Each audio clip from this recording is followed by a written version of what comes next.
একবার ওই হসপিটালের বেডে শুয়ে থেকে দেখুন, কত মানুষ যায় খোঁজ নিতে। আর একবার ভালো কিছু করে তো দেখেন, কত মানুষ আসবে স্বাগতম জানাতে। তাই জীবনে কখনো মানুষকে দেখানোর জন্য নয়, শুধু নিজেকে নতুন করে তৈরি করার কাজ করা উচিত।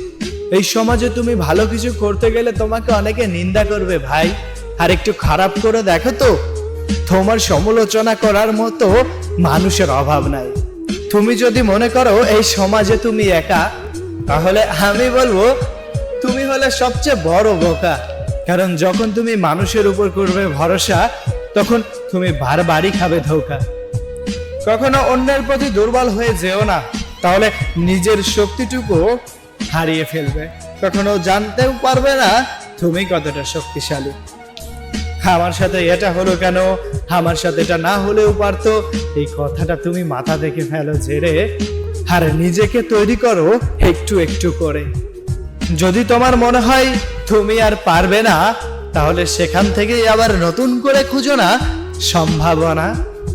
তোমার দ্বারা হবে না, তুমি পারবে না, এগুলা মাথার থেকে ঝেড়ে ফেলো না। এতটুকু এই জীবনে কতই না ভুল করে বসে আছো, সেটা ভাবতে ভাবতেই যদি বাকি জীবনটা তুমি নষ্ট করো, তাহলে কি অর্জন করলে ভাই? আসলে এই সবকিছুই ধোঁকা আর অভিনয়। সবকিছু আগে নিজেকে বুঝতে হয়।